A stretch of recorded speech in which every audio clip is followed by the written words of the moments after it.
Quel bonheur d'accueillir le grand poète de la chanson qui est Pierre Perret. Bonjour Pierre. Bonjour jeune homme, bonjour la foule musicale. Merci de nous revenir avec un nouvel album et c'est drôle de poésie. Pourquoi la poésie est-elle drôle, Pierre?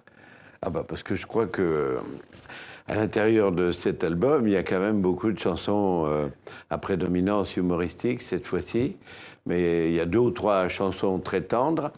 Et la plupart des autres sont des portraits de femmes qui sont assez éloquents, à mon avis, et très divers. Parce que vous allez fêter vos 80 piges sur scène. Oui. Et vous avez envie de dire que vous êtes heureux comme ça à votre public. Oui, parce que c'est vrai, j'ai eu la chance de traverser des années en vivant ma passion et j'ai toujours envie d'écrire. Et ça, je pense que c'est un don du ciel. Oui. Parce que sinon, bah, j'aurais arrêté, voilà. Mais j'ai un plaisir fou à me retrouver en face du public dans les concerts 2 ou 3 fois par semaine, là, ouais. Et voilà. Et ça vous est arrivé, Pierre Perret, de vous promener place de la République avec le Bénard Fandard dans le Falzar, les valseuses faméliques et la nostalgie dans le Calbar? Non mais... Ça, c'est mon imagination, c'est autre chose. Eh ben, c'est une chanson qui s'appelle Pas très belle, figurez-vous, écoutez. Oui.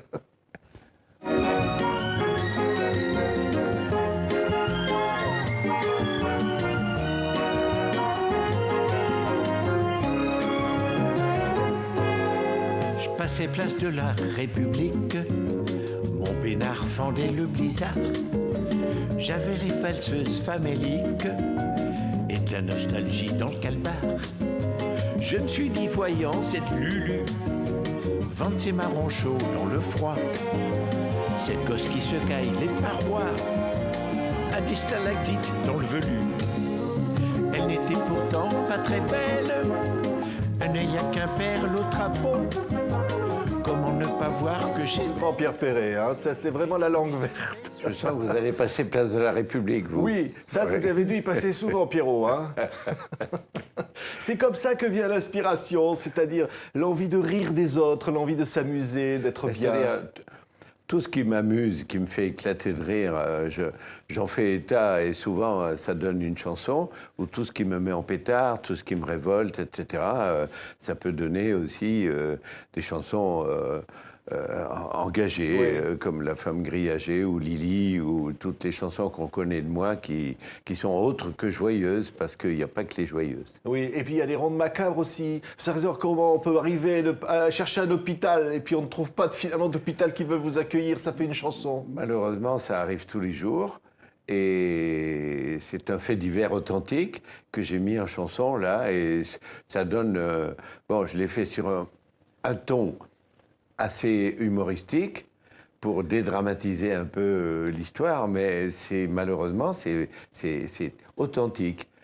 C'est authentique ce que je raconte dans cette chanson. Et alors, on passe toujours du rire à l'émotion, à la tendresse. Il y a Si tu t'en vas, évidemment, c'est une chanson d'amour. Oui, avec une mélodie peut-être qui reste dans la tête après, dont on a beaucoup de mal à se défaire après. Oui, et si tu t'en vas, ma vie s'en irait, jamais nul autre que toi ne pourrait te remplacer. Finalement, c'est ce qu'on a envie de dire à celles qu'on aime ou à ceux qu'on aime. Ben, ça peut arriver, ça, oui, c'est sûr. Oui, oui. Voilà, si tu t'en vas. Si tu t'en vas, ma vie s'en ira, jamais pour nul autre mon cœur ne battra. Tu es venu de la nuit des temps, poser ton cœur sur mon champ de bleuets. Tu es parti cueillir le printemps en sarabande avec les feux follets de fleurs d'ortie ou d'oranger. Laquelle est douce, laquelle est un danger dans mes bras quand tu t'es couché. Il y en a une autre qui s'appelle Germaine. Elle dit « Oh putain de Germaine, tu as tout emporté, sauf mon désespoir. » Oui, c'est vrai. Il faut avoir vécu ce genre de choses, Pierre, il faut être... Je pense que c'est le reflet de la vie, de tout ce que tout le monde a connu un jour ou l'autre. Bon, on n'a peut-être pas connu une Germaine tous, mais des moments de désespoir, des moments de rage, des moments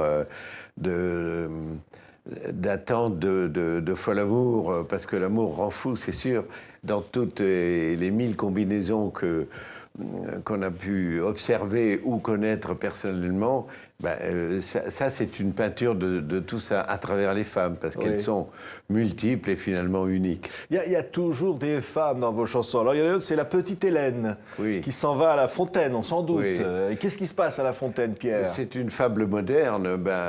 La petite Hélène, elle rend service à tout le monde, en fait.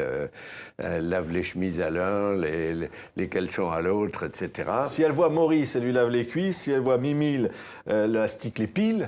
Et puis, la chanson se termine. Quant à Hippolyte, elle nettoie ses pieds. Voilà, elle nettoie ses pieds. C'est une difficulté pour trouver la rime, là. Hein?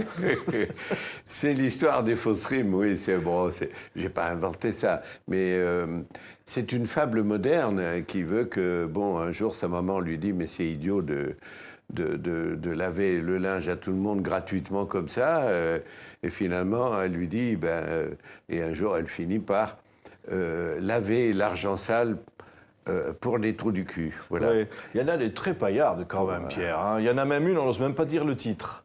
C'est la dernière du disque. Alors, il n'y a que vous qui pouvez le dire. Moi, j'ose pas. Hein.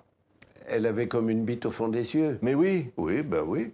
Mais c'est très joli. C'est quoi? Ça vous fait du bien de dire des gros mots? Elle avait l'amour dans les yeux. C'est pas un gros mot. Vous savez, tous les mots dont je me sers sont dans le dictionnaire. Je peux vous assurer que ce mot que vous trouvez gros est dans le dictionnaire. Oui, parce que vous aviez fait le zizi. Oui. Alors maintenant, elle avait la bite au fond des yeux. Oui, bon, et alors? Mais alors, quand mademoiselle Alphonsine, oui. Qu'est-ce qu'elle fait, mademoiselle Alphonsine? Aussi, elle rend service au monde. Elle est toujours disponible. Elle accompagne... tous ces personnages, toutes ces femmes sont assez altruistes, je dirais. C'est le moins qu'on puisse dire. Elles ont une grande attirance pour l'homme, pour les hommes. Et... Elle dit qu'Alphonsine, elle trempe son cul dans la bassine, il est si beau, si gracieux qu'elle le montre à ces messieurs. Voilà. Alors ces messieurs lui disent, voilà de la belle marchandise. Sacré Pierre Perret, vous êtes terrible, hein, vous êtes vraiment... Mais vous savez, dans les salles, les gens ont la banane jusque-là et apparemment, ils ont tous le même mauvais goût que moi. Ils rient des mêmes choses, voilà. Et ils n'ont pas l'air de s'en porter plus mal. Nous non plus. L'arbre si beau. Oui. Quel est-il cet arbre, Pierre? C'est une grande bouffée de nostalgie. C'est un monsieur qui passe devant un arbre qu'il a lui-même planté il y a presque 100 ans et il voit sa vie défiler. Et bon, je ne vous dirais pas que c'est autobiographique, mais c'est une espèce de... Oui, c'est une grande bouffée de souvenirs avec tout ce qui a pu arriver d'heureux ou de moins heureux à un homme. Voilà, écoutez. De mon cœur jouant au cerceau, quand j'ai vu cet arbre si beau qui chantait Verlaine et Rimbaud, c'était la symphonie de vie, de liberté qui rima avec éternité. C'est une magnifique orchestration, c'est ce nouvel album, c'est ce rôle de poésie. L'orchestration de Fred Manoukian est absolument sublime parce que quand il a entendu la maquette au départ, il est tombé amoureux des chansons. Là. Il m'a dit « Oh là là, je sens, il y a des belles choses à faire là-dessus. » Et effectivement, on a eu une trentaine de violons, violoncelles, alto, basse à cordes, et puis des hautbois, des bassons. On a fait vraiment ce qu'il fallait, mais ça sonne, il y a des sonorités extraordinaires, magnifiques. Oui, c'est un très très beau disque, Pierre. Pour fêter ses 80 ans le 9 juillet 2014. À l'Olympia. Hein, on peut dire votre âge, finalement. 8 x 10. Mais c'est quand même, ça fait un bail, hein, tout ça. Hein. Combien d'années de chansons? Écoutez, il y a quand même pratiquement 60 ans que je chante, puisque j'ai commencé à chanter au Cabaret de la Colombe en 56. Donc on n'est pas loin, quoi. Au cabaret de la Colombe, il se passait quoi? Il y avait Jean Ferrat, il y a des gens qui mangeaient devant vous. Ah ben, il y avait tous les copains. Ah non, non, c'était pas là, c'était à la rôtisserie de l'Abbaye, ça.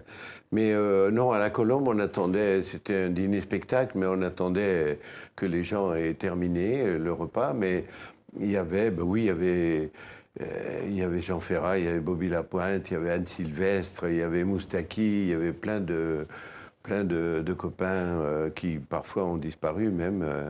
Et alors, vous chantiez quoi, Pierre? Adèle? Moi, j'attends Adèle pour la bagatelle. Elle sait que c'est pour ça qu'elle vient, pas besoin de lui faire un dessin.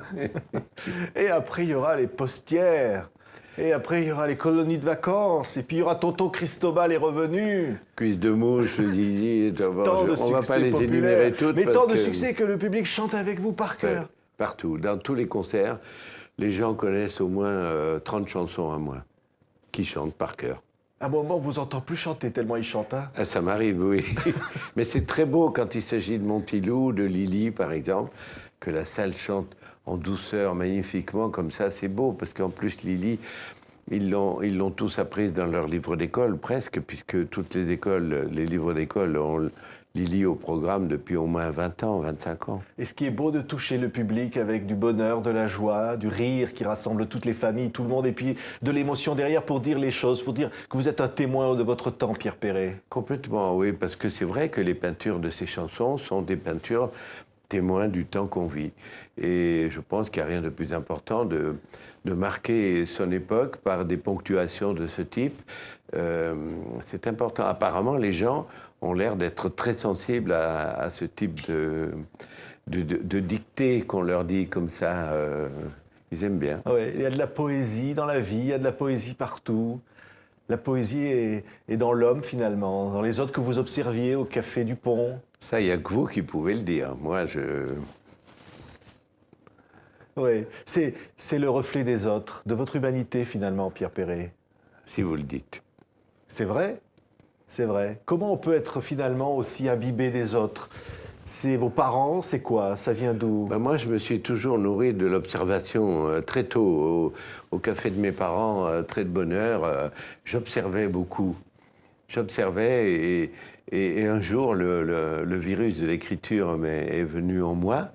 Et j'avoue que j'ai eu beaucoup de mal à prendre un stylo et oser écrire noircir une feuille blanche.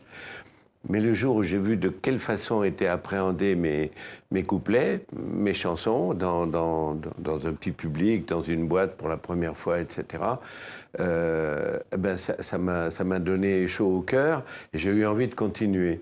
Et j'ai peut-être pas mal fait, puisque depuis, je suis à pas loin de 500 chansons aujourd'hui. Et il y en a une bonne centaine que beaucoup de gens connaissent. Parce que vous nous partagez votre enfance. Vous êtes resté un enfant de Castelsarrasin. Vous êtes resté... Mais j'ai toujours refusé le statut d'adulte. Oui. Voilà. Et je crois que c'est trop tard pour moi. Même à 80 piges. Ouais. Et si vous voyez les enfants qui sont dans les salles, dans les concerts, c'est incroyable. Il y a toutes les générations et toutes les couches de la société. Il y a l'instit, le médecin qui côtoie le boulanger ou le routier. Et ça, c'est merveilleux. Puis il y a des 30 ans, des 50, des 70, des vieux schnocks comme moi. Mais la salle, il y a tous les âges et il y a beaucoup d'enfants. Ouais. Et vous voyez les gens rire. Oui. Et puis vous les voyez aussi parfois pleurer derrière, sur une chanson. Ça m'est arrivé, oui. Et ça m'est arrivé, c'est très déstabilisant d'ailleurs. Quand on est sur scène. Au premier rang, j'ai vu une femme, il n'y a pas longtemps, là, pleurer encore comme ça, silencieusement. Et c'était terrible. De continuer, pour moi, c'est terrible. Il a fallu que je porte mon regard ailleurs parce que c'est très, très émouvant. Merci beaucoup, Pierre Perret, pour toutes ces chansons, tous ces bonheurs que vous nous donnez depuis si longtemps. Je vais finir encore par cette extraordinaire chanson pas très belle qui fait référence à une autre qui disait « Qu'est-ce que t'es belle ?» Mais bon, il en faut toujours. C'est « J'ai les valseuses faméliques et de la nostalgie dans le calbar ». Merci, Pierre Perret. À bientôt à tous, peut-être chez vous, dans vos pays, pourquoi pas.